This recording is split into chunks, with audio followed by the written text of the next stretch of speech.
What's up YouTube, JamieTheKid00 here, bringing you guys an Evilswarm deck profile. I've been having a lot of fun with this deck, and I recently picked the whole thing up in DT because I actually think it's going to be quite good post-Prio.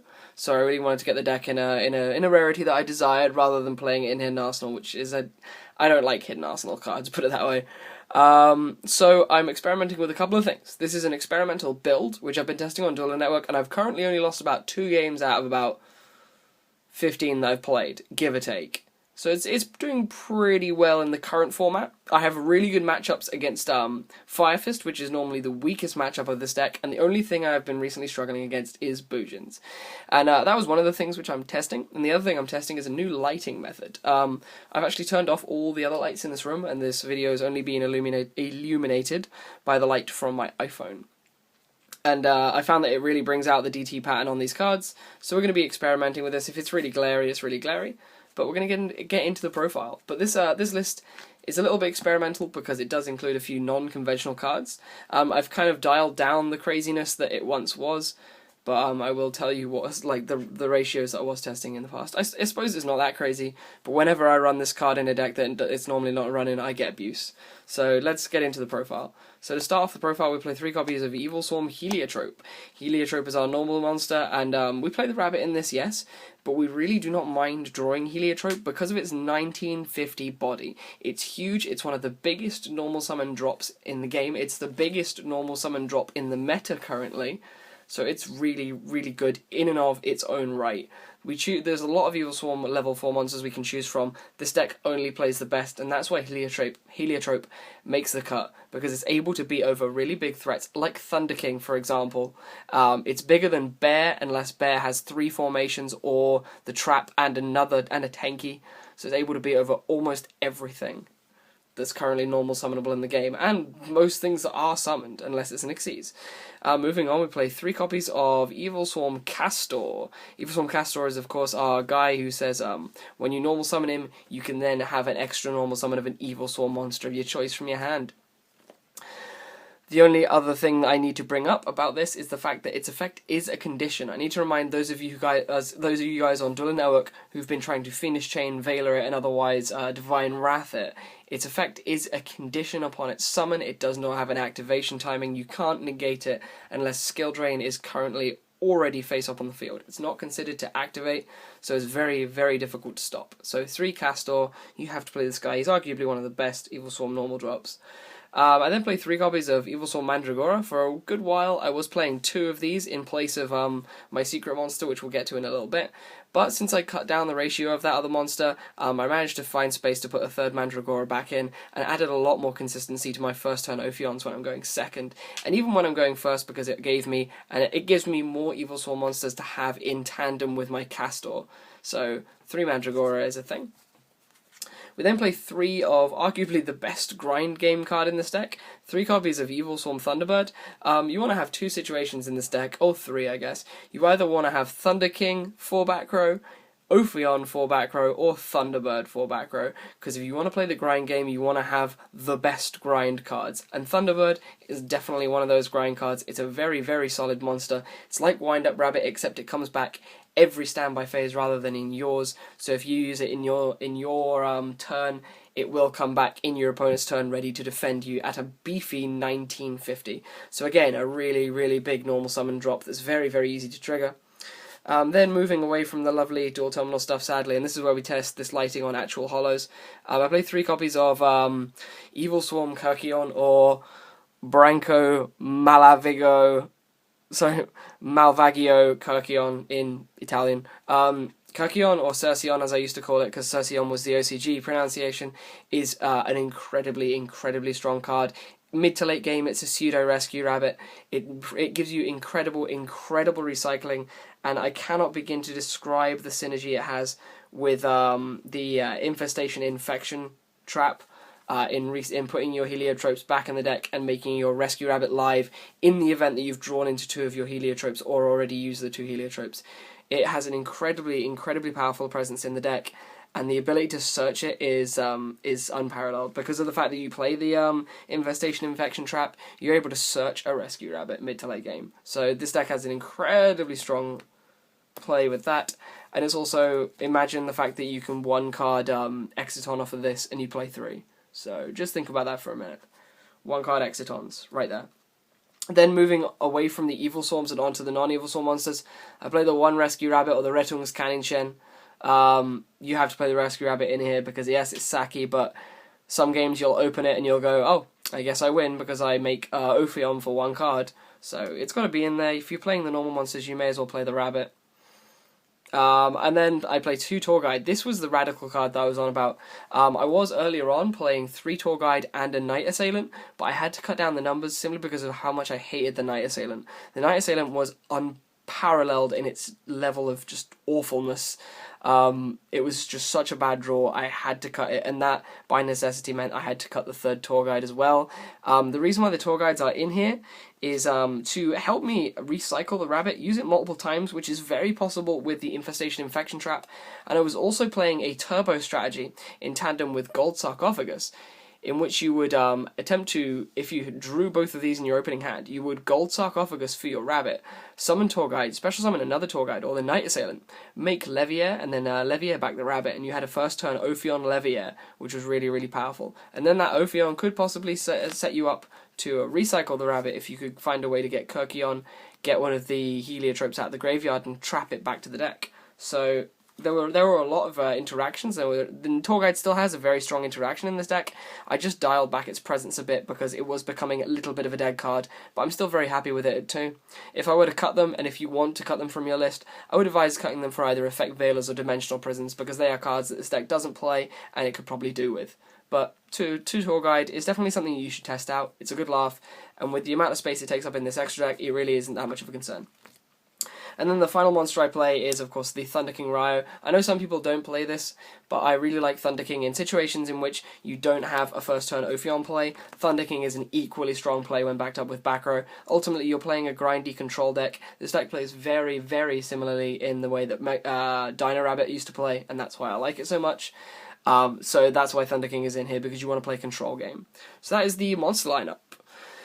For the spell lineup, there's no Dark Hole because you always want to have a monster on the field, put it that way.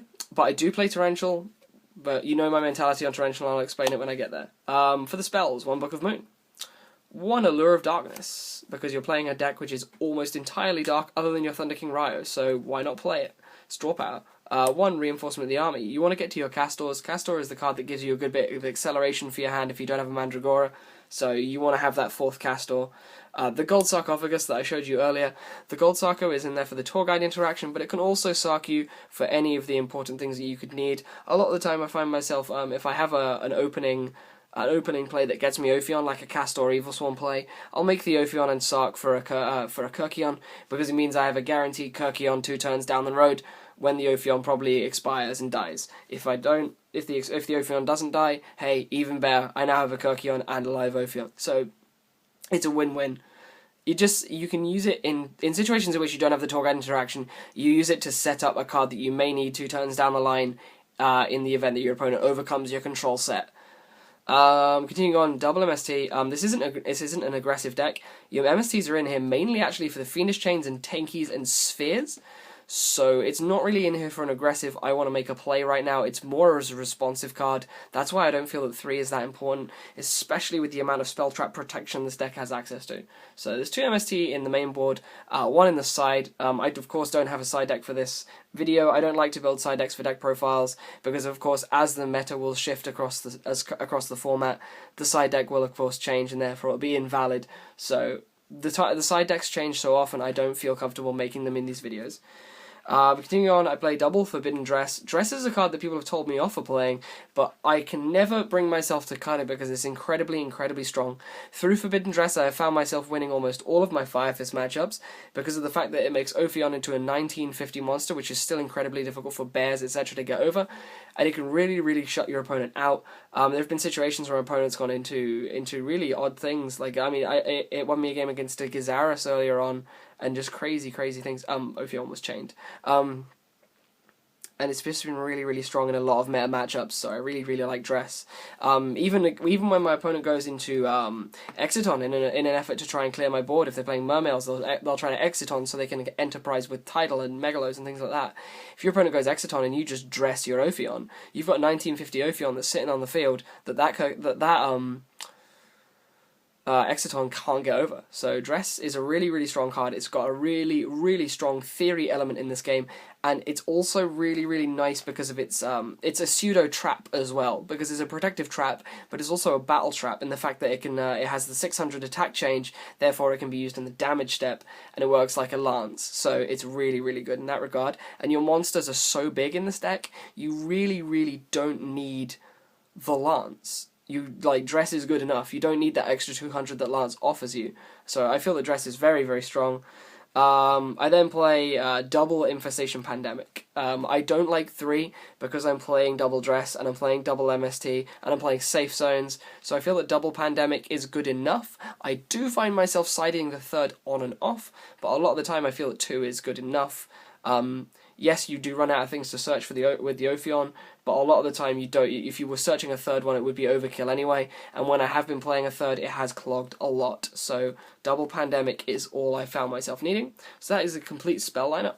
And then we play, I think, 11 or 10 traps. I do want to bump this trap lineup up, but at the moment I'm kind of happy with it.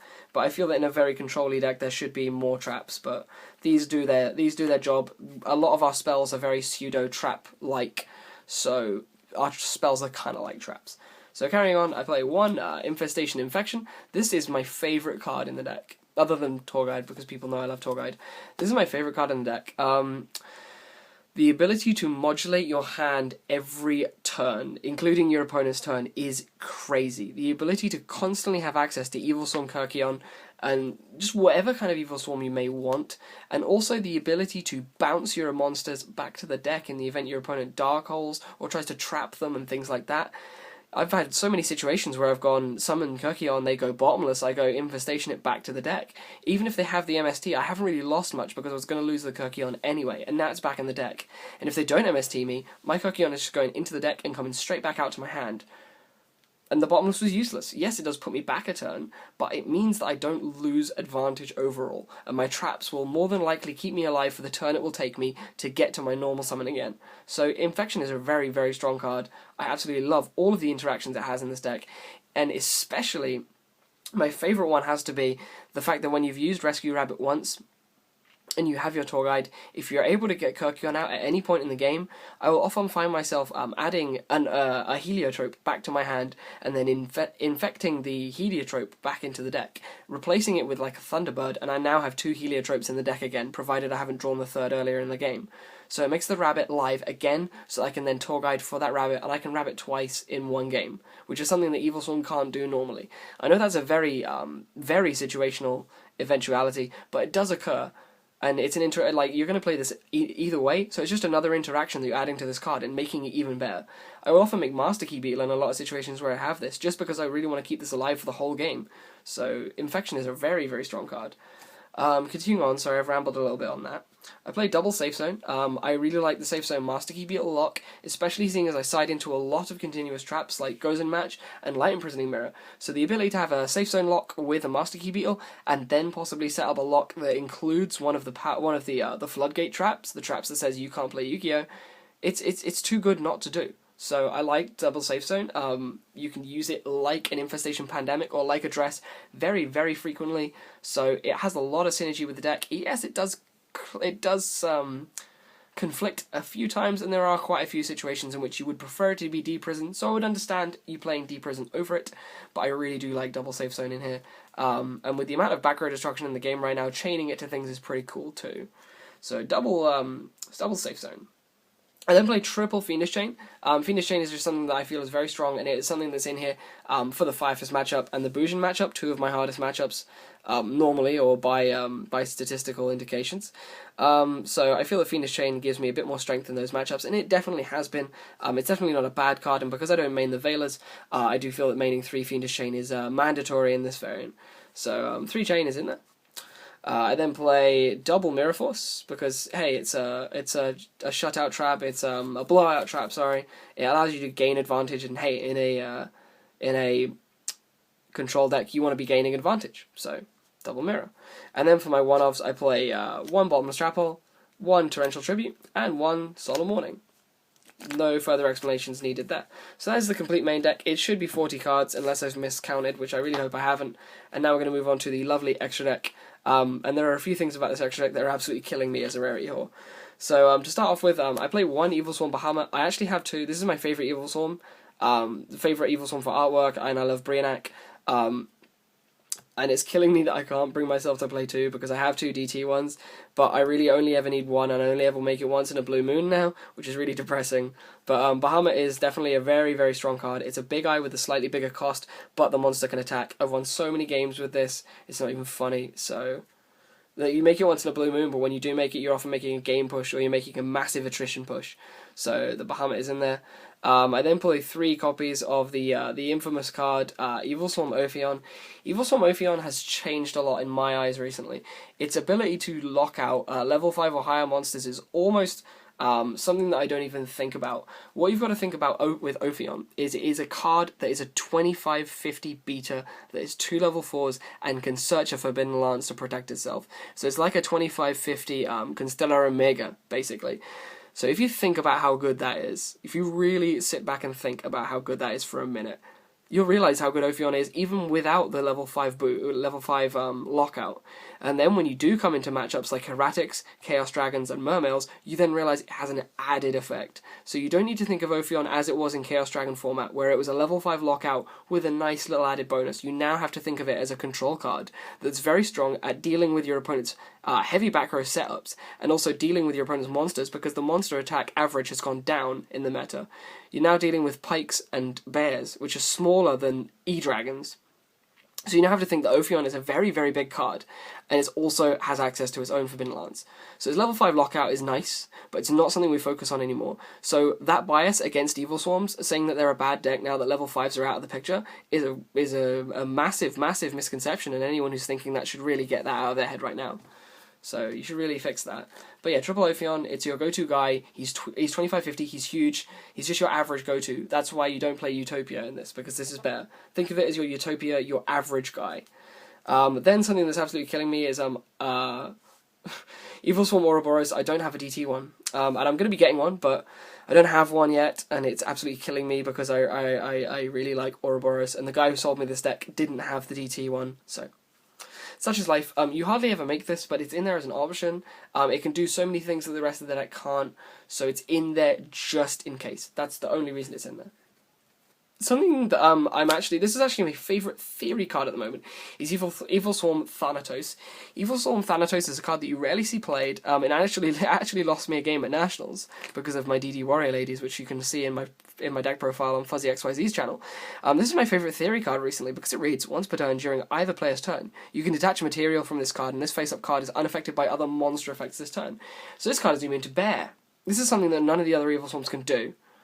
So in the Firefist matchup, this card is immune to Bear and immune to Cardinal, 2 very, very strong cards shifting your Caesars. So think about that for a minute. Just think at how strong it is. Backed up with the fact that it is an Evilswarm, so therefore it can be protected by Infestation Pandemic. It's a card that can protect itself from monster effects, spells, and traps. So it's a really, really strong card in theory. You won't be making it that often. That's why I didn't actually originally get one, because I didn't think I was going to play it. But recently, since I've been looking at it, it's really, really strong in theory, so I can see myself playing this quite a lot. But it's in here as a theory card at the moment. It hasn't really come to prove itself recently, because a lot of the time when I've been playing on Dueling Network, I've had the Dress or I've had the Safe Zone to protect me from bears, or the Fiendish Chain. But eventually Thanatos will see his day. So I feel that he's a very valid card. And then the final and newest addition to the Evilswarm lineup is one Evilswarm Exciton Knight. I'm only playing one because I sold my second one, and I've changed my playstyle with the deck wherein I only really need to play one. So Evilswarm Exciton Knight is in here, but you really shouldn't need more than one. He's just really, really good. And the fact that now in this deck he has the added bonus that Infestation Pandemic is a thing. So when your opponent goes, when you go to nuke your opponent, and they go, aha, I have the Fiendish Chain, or I have the Bottomless, as long as they don't have Warning, you're golden, because you can just Infestation Pandemic it. you're safe. Next, the Master Key Beetle. I should probably hurry up because we've gone 20 minutes into this now. I'm playing the one Master Key Beetle. Master Key Beetle is there for the lock. It locks down so many of your Floodgate side deck cards, so why not? One number 101 Silent Monarch. Hey, it's ridiculously good. Why not? One Maestric the Symphony Djinn. I just feel he's a really good general card for flipping things face down. He rarely comes out. A lot of these things rarely come out, but he's in there as an option. The One Abyss Dweller for, of course, the Dark World, the Bujin to some extent, and the Mermail matchups, so it's in there. One Cowboy, because 800 for game is pretty derpy. And then the one number 85 Crazy Box, because skill drain does happen. You do get stuck behind skill drain occasionally, and you want to have access to something that's going to help you out in those matchups. And then finally, the only two cards I play for the tour guide is the Mecrypt Engineer. I was playing Leviathan Dragon as well, but Mecrypt Engineer is, in my opinion, the better general card in this deck. You never really want to use the tour guide for your offensive pushes, because Leviathan Dragon is so damn flimsy, you don't want to burn the tour guide on it. If you are getting beaten down and you need to be offensive back, you're better off just going into your Mecrypt Engineer, which is a card that can protect you for 2 turns. It can switch itself to defense twice, basically, so it's got you 2 turns of safety, so it's going to be better than the Leviathan Dragon, which runs the risk of being Bottomless, Solemned, Torrential, Mirrored, Deprisoned, Fiendish Chain, everything. This card removes a lot of the variables and stops you losing, long story short. And then if you have Tour Guide in a good position, you can summon the Mecrypt Engineer and then put it down alongside Ophion, and you can create some very, very protective fields, so I like that as well. And then the final Xyz monster I play is one Levia for its interaction with Rabbit. So yeah, guys, this brings us to the end of this Evilswarm deck profile. I've taken a very long time in this, but I wanted to get all of my theory down because I feel that this is a very, very strong deck that's being very overlooked. Yes, it is very, very simple and very degenerate in the eyes of a lot of people, but if you actually listen to the theory that I cited as I was going through this, you'll realise how much thought does actually have to go into the building of it and the structuring of your play so that you're going to have a replenished field every turn. And just so you're going to have responses in the event that your field does go sour. So I hope you've enjoyed the amount of raw theory that I've explained in this video. I've definitely wanted to go into a lot of detail on this, and that's why I've invested in this deck, because I definitely feel that it is a solid deck.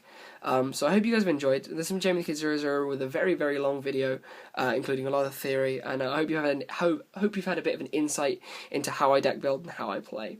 So yeah, I'll see you guys soon with some other deck profiles, hopefully not to this much detail because I don't want to spend this long again, but yeah, I hope you guys have enjoyed. This has been a good one. Peace out. Bye-bye.